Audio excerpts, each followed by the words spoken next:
Today's complexity demands greater simplicity, Tom Perry, and I agree with Tom. We do need to keep things simple. That's what we do here at chartingwealth.com.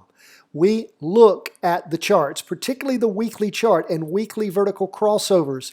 When we have that big power action occur, we typically see price movement for weeks, sometimes months. And what's so beautiful about it is you have opportunities to jump into the middle of those moves and make many, many dollars per share of the ETF or the stock that you are tracking.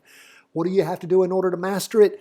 You have to spend 10 to 15 minutes a day with us going over the charts we look at. You can apply the knowledge we teach you to anything you are interested in, whether it's commodities, Forex, ETFs, stocks, whatever it might be. Learning to read these charts is important. There are charts that aren't worth following because they are not trackable. But the stocks, the ETFs, the things we look at are trackable. We look at two stock indexes, the S&P 500, the NASDAQ 100. We look at 20-year bonds, and we look at gold.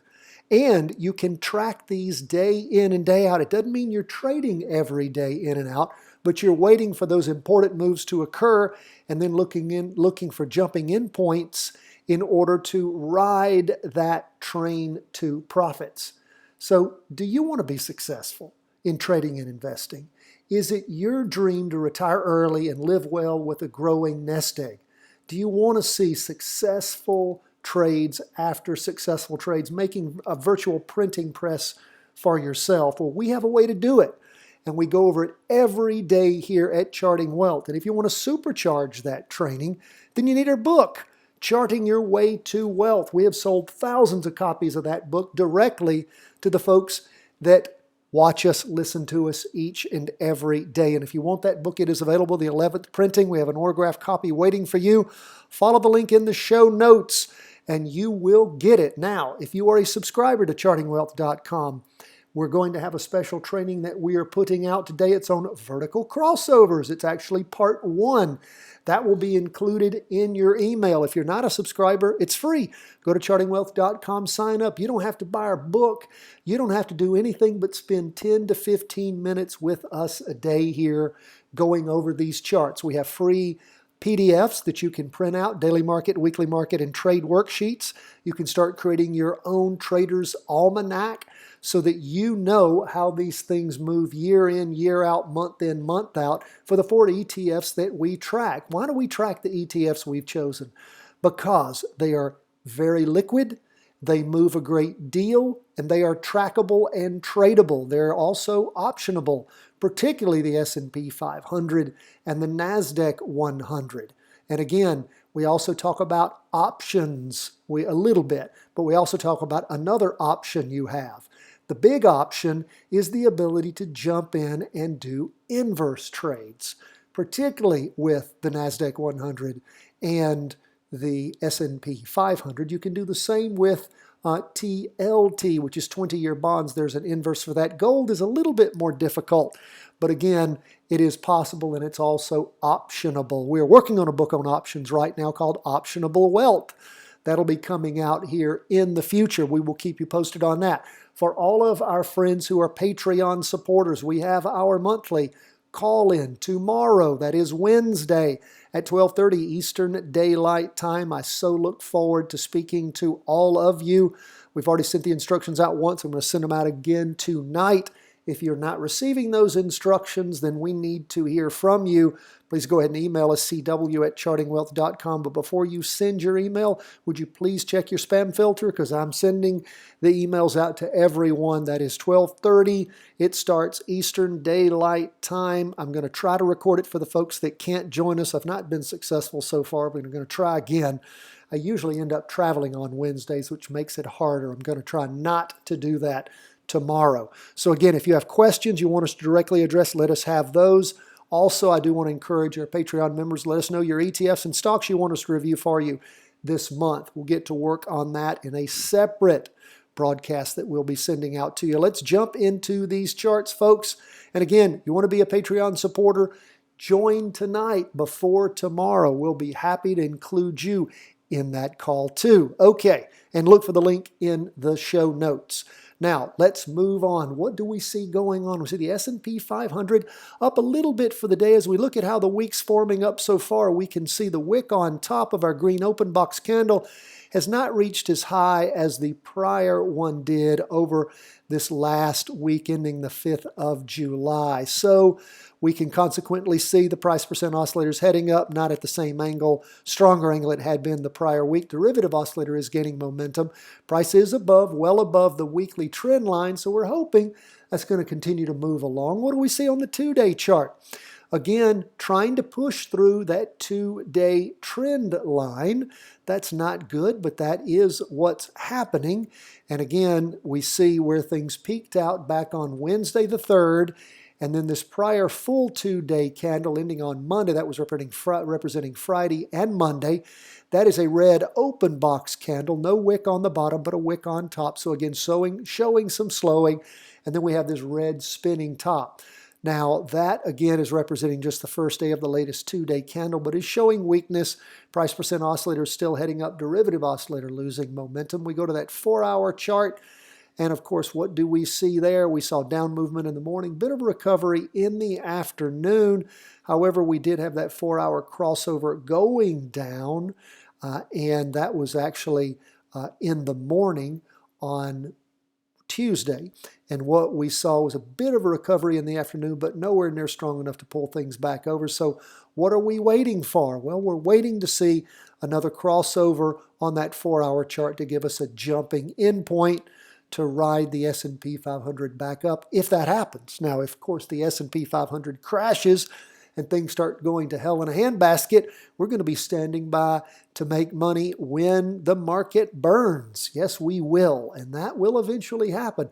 Not excited about wealth being lost by the billions of dollars, but I'm excited about the fact that my experience has been it's an easy way to make money when the market is crashing if you know what you are doing. That is game day for us, my friends. I'm hoping to clean up when that occurs. And again, we're going to be ready for it. We're ready for it now, and we're going to continue to watch these charts. And I encourage you to practice trade them with us every single day. We're not a stock calling service. We're an education firm. Let's jump back into these charts on the Qs. That is the NASDAQ 100. What do we see going on there? Well, we had a weekly vertical crossover back on the 5th. And of course, looking for a jumping in point for a potential uptrade. You might say, isn't the market peaked out? My friends, it could be. We don't have a jumping in point yet, but if we have one, we're darn sure going to practice trade it and see how it works for us and see if the charts continue to yield their bonuses to us. I can't call a top, neither can you. It will top at some point and roll over and start hammering down. We will know that when it occurs, and when it does, we're going to be getting into those inverse ETFs. So far this week, it's a red open box candle, which again shows a lot of slowing as the week starts out. Even with that weekly vertical crossover in play, derivative oscillator has moved to green, and the price percent oscillator's heading up. No down wick on that red open box Heikin Ashi candlestick. We see on the 2-day chart, first day of this latest 2-day candle, again, lots of indecision, a doji. Doji means lots of indecision tending down. It's a red one after things peaked back on Wednesday the 3rd. So we really have a sideways slide going on. Look at the price percent oscillator. It's still heading up. The derivative oscillator is losing energy, so pay attention to that. The price percent oscillator on the weekly and the 2-day, first day of this latest 2-day candle, are heading up. What about that 4-hour chart? Up 0.5, so about 0.5% for the day. A green up candle at the end of the day. Green spinning top indecision, tending up's the way the day started, ended, of course, going up. We're looking for a crossover going up. Haven't had a jumping in point since the weekly vertical crossover occurred. We're waiting for a crossover on that 4-hour chart. If that happens in the morning on Wednesday, then of course, when's your jumping in point? Around noon. Check it out. Get ready to jump into a practice trade if that occurs. If it doesn't occur, then guess what? You don't do it. Let's go to TLT 20-year bonds. Starting the week off weak. Not anywhere near peaking out where it had been the prior week. It is true, though, that the box is even though it's a small box, the top of it is a little bit higher than the top on the prior week. We look at the price percent oscillator. I got to really back off. It's heading down, still positive, but heading down. Derivative oscillators also losing momentum. Go from the weekly to the 2-day. And what do we see on the 2-day chart? First day of the latest 2-day candle, green up candle after a red down candle. 2-day chart crossed over, going down. So, of course, that takes us out of an up play in bonds until the 2-day and the weekly sort themselves out. 2-day and the weekly have to be going in the same direction for us to consider a trade. So we're on standby mode, paying attention. Derivative oscillator gaining downward momentum. Price percent oscillator heading down. First day of that latest 2-day candle. What about the 4-hour chart? Down in the morning, up a little in the afternoon. Overall, bonds down just barely 0.04%, 0.4% for the day. And again, we'll wait to see how bonds sort themselves out. Don't have a trade there at the time. So we go from bonds lastly to gold. Gold was up for the day, 0.35%. We can see as we enter into this next week, we've pushed through our weekly trend line where we're right there on it. The derivative oscillators losing some momentum. Price percent oscillator still heading up. That's good, but we really see a sideways slide underway in gold. On the weekly, what do we see on the 2-day? Well, we see that sideways slide sort of heading toward a crossover going down. We've pushed through both the 2-day and the weekly trend line, even though it's a green up candle so far. First day of the latest 2-day candle, getting weak. I'm hoping not to see gold crossover going down on that 2-day chart because that would pull our ability to jump into an up trade. What do we see on that 4-hour chart? Because that's where our jumping in is going to occur. If it does, gold crossed over going down on that 4-hour chart all the way back on the morning, really into the afternoon on the 27th, a Thursday of June, and has really been going sort of back and forth, sideways and back and forth for the last many days, hoping that, as we talked about yesterday, it's going to bottom somewhere around the 130, 150. Maybe it's done that. Maybe. Had some up movement in the morning, some in the afternoon. Maybe. We'll see. If that 4-hour chart crosses over, I'm going to pull the trigger on a practice trade on gold. Boom. That's going to be my trigger point. So get ready. Maybe that opportunity will present itself. Now, do want to encourage you to buy the book. If you don't buy the book today, you're just going to be pushing your dreams off for another day, okay?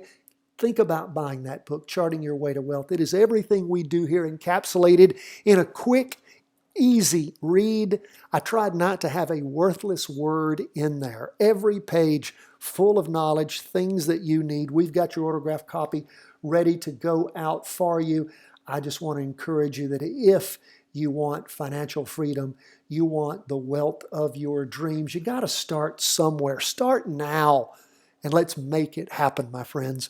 I so appreciate you being with us. You have questions, problems, concerns, let us hear from you. CW@chartingwealth.com. Do subscribe so you can get all those trainings as we put them out. They go out to our members every single day. And of course, the one I highlighted for today is Vertical Crossovers Part 1. We'll be releasing Part 2 for you tomorrow. Thank you, my friends. God bless from the whole team here at Charting Wealth World Headquarters.